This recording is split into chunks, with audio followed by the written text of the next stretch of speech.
Government officials with their hands under the table, schools and hospitals that need to be built, but we're told that they're still not able. Why? Because the money is all gone. All gone again.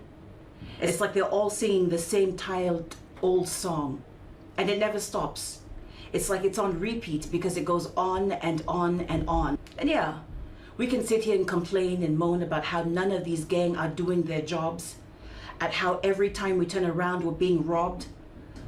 But let's just stop for a moment and think before we start throwing everything at them, including the dog and the kitchen sink. How did this stuff all start? If we're going to discuss corruption, then let's get straight to the heart. Yes, we may sit in our homes and yell at our government, our officials and church leaders about being corruption free. But if we're honest, really honest, about everything that we see, it starts from one place. And that one place is you. That one place is me. How many times did you give back your change when the cashier gave you too much? How many of you were with friends or family, and when you tried to give back the money, they nudged you and say, "No, hush." When it came to the end of the day and that cashier found out that she was short, who do you think had to pay up? When you got to the bank or immigration or wherever it was that you were going and you saw the long line, how many of us made a call to a friend because we refused to stand in line and waste our precious time? So while everyone else stood there and waited for hours, we went through the back door because obviously their time isn't as precious as. How many of us have seen a ripe mango, guava, avocado on a neighbor's tree and thought to yourself, "Ooh, there is no way they will ever give it to me." So you send your son, your daughter, your brother, your sister, your nephew, or your niece to go and grab it when no one is looking, not realizing that what you are doing is telling them and showing them and giving them permission that it is okay to take without asking. It starts with simple things like fruit, and then they're borrowing a cousin's shirt. Then the next thing you know, they're shoveling. Shoveling because they're trying to cover all of their lives with dirt. And we sit here and complain about corruption.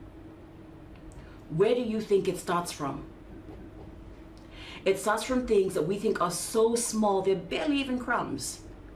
But then those crumbs turn to a slice, the slice turns to a loaf of bread, and the next thing you know, your life is hanging in the balance of all of the lies that you have ever said. And before you start, it has nothing to do with the way that we were raised. No one grows up thinking, "I'm going to steal from a church fund one day." No one grows up being taught that taking a bribe is okay. No one grows up thinking about all the stuff they can't wait to steal because they don't want to pay. What it really boils down to is choice.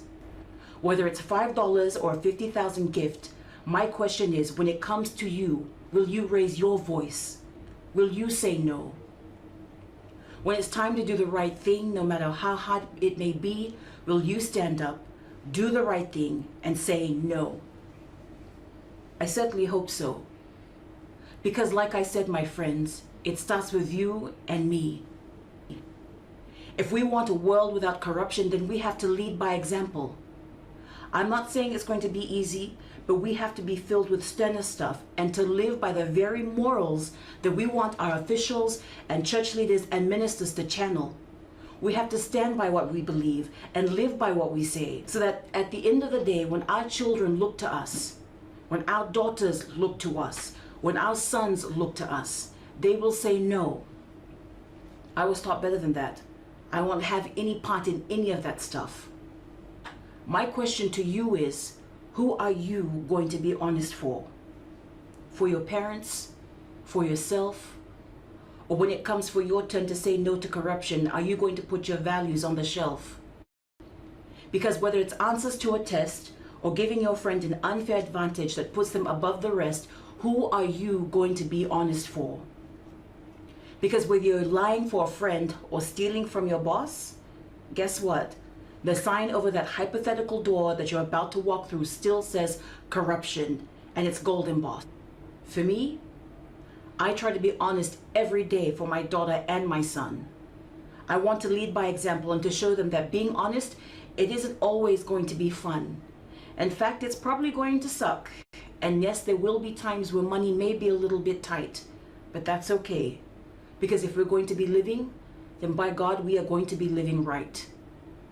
So before we start pointing fingers at everybody else, screaming out corruption and pointing our fingers so that everyone can see, remember, my friends, that before we start accusing other people, it starts at home.